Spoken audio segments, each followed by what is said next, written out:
On the eve of World War II, London's tea brokers sold 60% of the world's tea, but when the London auction resumed in 1951, the bulk of tea was transacted in the tea lands. Today, most of the world's tea is auctioned at regional tea centers in India, Africa, Indonesia, and Sri Lanka. In July, the Colombo Tea Traders Association organized the London-style Open Outcry Auction for charity that earned 46 million rupees to build 130 smart classrooms and provide English language lessons for the children of tea workers. Today, Dan takes us into the auction hall where the bidding is about to begin.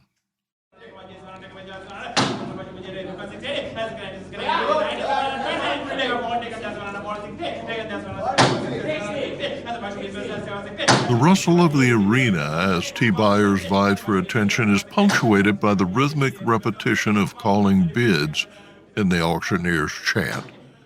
The recent charity auction to showcase Sri Lanka's finest teas was nostalgic and entertaining, and it revealed that tea auctions retain relevancy after 400 years. Greek historian Herodotus described auctions as early as 500 BC, but open outcry ascending auctions date to 1674 in Sweden. British outcry originated in the 17th century as a means of price discovery and the complex valuation of antique books and fine works of art. Britain's East India Company established tea auctions to transfer tea from China to the West, and in 1836, Parliament ordered tea from every origin to be auctioned at the East India House and later Mincing Lane. The first tea auction held in Sri Lanka was in July 1883. Tea outcry auctions engender camaraderie in business that mirrors tea's social power to connect and sustain relationships.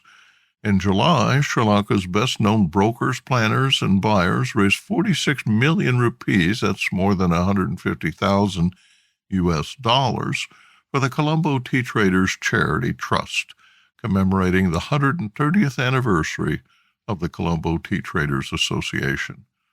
Affection for the centuries-old tradition was evident in the hall, which was crowded with several hundred buyers. Like the dress code of a white shirt with tie, the pageantry was orderly and understated. Those attending tea auctions will find they are not as regimented as legislative deliberations or as ornate as matriculation ceremonies in higher education. But a hierarchy is evident, and quaint customs prevail. Bidders seated in the cavernous Jasmine Hall in the Bimich Center, 6 rows deep, vied for 39 lots of an award-winning selection of premium Ceylon tea. Situated in front of the auctioneers, buyers faced a row of ornate wooden chests known as tea caskets. The beautiful caskets, designed and crafted by Sir Vivian de Silva of Timber Concepts in Sri Lanka, held 500 grams of the featured tea. Bids started at 100,000 rupees. The event preceded the Colombo International Tea Convention, a joint initiative of the Sri Lanka Tea Board and the Colombo Tea Traders Association.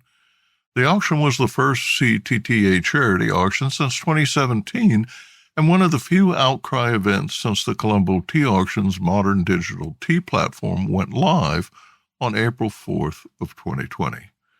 The pandemic accelerated plans to replace the twice-weekly outcry auctions at the old Chamber of Commerce Hall. The hastily introduced digital platform, developed by Oklo, has since become the backbone of transactions for the world's largest Orthodox black tea-producing country.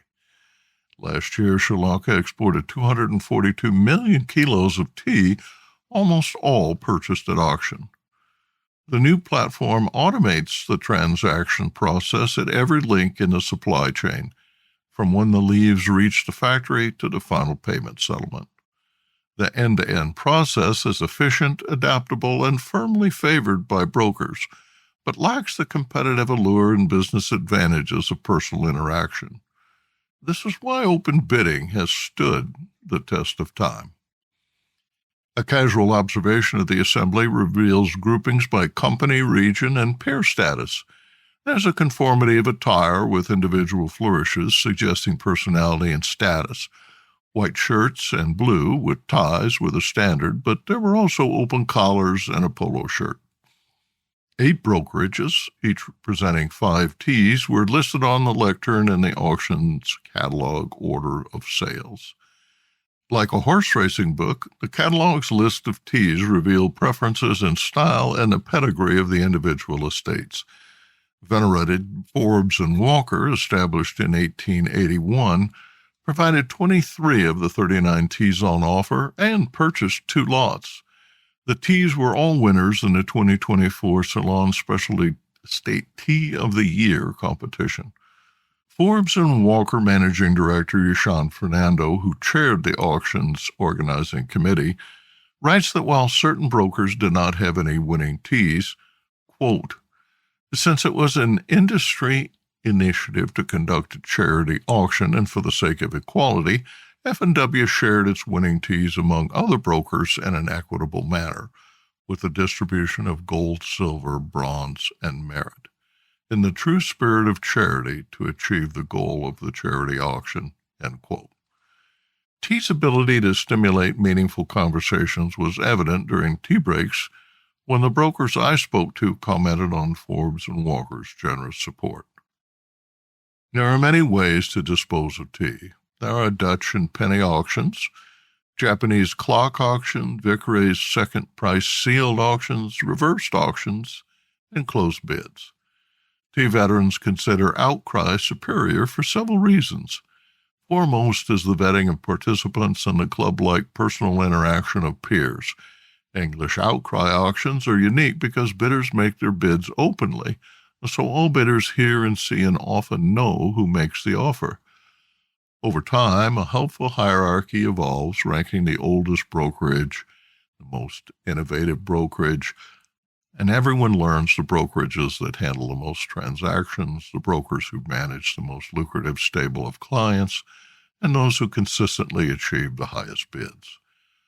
Brokers like that items are sold in sequence and standardized lots. Offers are quickly and sometimes aggressively revised to encourage a higher price. More precious still is that outcry auctions are evidence that amid the most aggressive competition, chivalry prevails.